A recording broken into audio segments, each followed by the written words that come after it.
ఎంతగానో వేచి చూస్తున్న ఇందిరమ్మ ఇళ్ళకైతే ఈ నెలాఖరున శ్రీకారం చుట్టబోతుంది కాంగ్రెస్ గవర్నమెంట్. దీనికి సంబంధించిన కొంచెం స్పష్టత అయితే వచ్చింది. గ్రామ సభల ద్వారా లబ్ధిదారుల ఎంపికంట.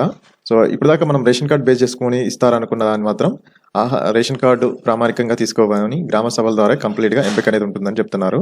సో దీంట్లో ఈ నెల 15 నుంచి 21కి గ్రామ సభలు జరిగితే ఇందిరమ్మ ఇలా తొలి జాబితాను విడుదల చేస్తామని చెప్పారు.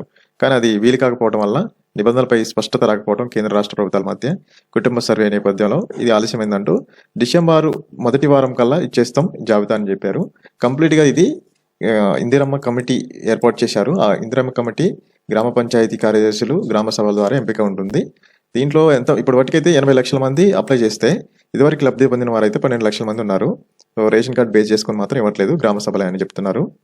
సో ఫస్ట్ స్టేజ్ వచ్చేసి ఫస్ట్ ఎవరికి ఇస్తారంటే ఎవరికైతే స్థలం ఉన్నదో ఆ స్థలం ఉన్న వాళ్ళకి మాత్రం ఇస్తున్నారు. 400 చదరపు అడుగుల విస్తీర్ణం తగ్గకుండా చూసుకోవాలంట. సో దానికి ప్రభుత్వం 4 దశల్లోనే 5 లక్షలు ఇస్తుంది.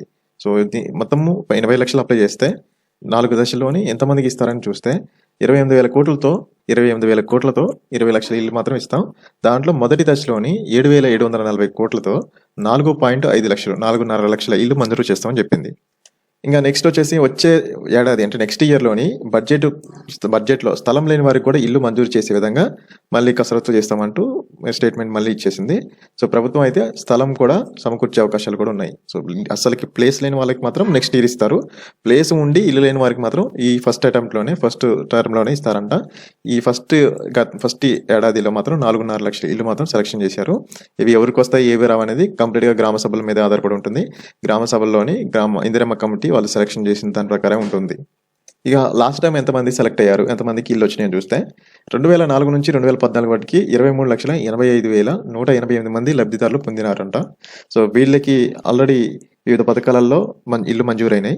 సో ఇందులో 19,32,000 ఒక ఇల్లు మాత్రం పూర్తి చేసినట్టు, మిగతా అన్ని పెండింగ్లో ఉన్నట్టు చెప్పారు. సో 4 లక్షలు ఇంకా పెండింగ్లోనే ఉన్నాయి.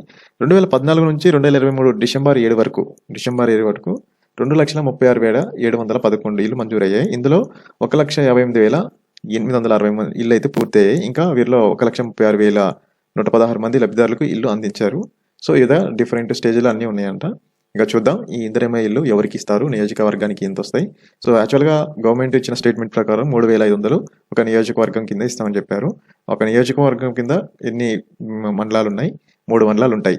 3 మండలాల్లో ఒక్కొక్క మండలంలోని ఎన్ని విలేజెస్ ఉన్నాయి అవన్నీ కౌంట్ చేసుకుంటూ వస్తే ఎవరికి ఎన్ని వస్తాయి, ఎవరికి ఇల్లు ఇస్తారనేది కంప్లీట్గా గ్రామ సభల మీద ఇందిరమ్మ కమిటీ మీద ఉంటుంది. చూద్దాం. ఇంకా ఏమైనా ఇన్ఫర్మేషన్ తెలిస్తే కామెంట్ చేయండి. ఏమైనా డౌట్ ఉంటే కామెంట్ చేయండి. Please follow and like, share, subscribe my channel. Thank you so much.